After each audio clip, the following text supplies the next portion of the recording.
I mentioned earlier, we've on the debt side, we've got 9 lenders engaged across 5 countries, and the Yep. Australian government has been really leading the pack on the debt side, helping us on the equity side. And you would have noted recently they announced the strategic reserve, and they're working through that Yes. with business.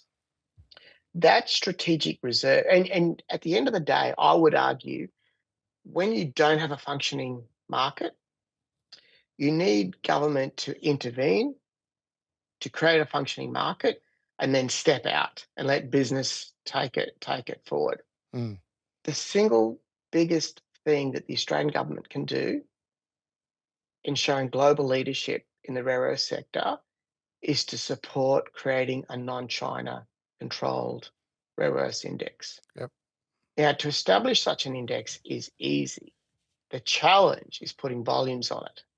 So if the Australian government with the strategic reserve use those volumes to create a non-China NdPr index, and we talk about a seaborne NdPr index, which basically takes out China's domestic production. So Mhm. anything that China chooses to export goes in the index.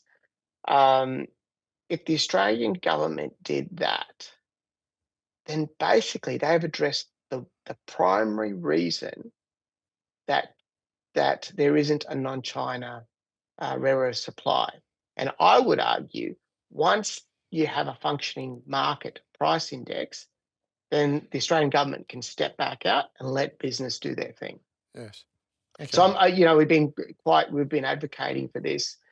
So I think that's a huge opportunity for Australia to show global leadership, establish the rare earth sector at home, but also create a functioning market across the globe.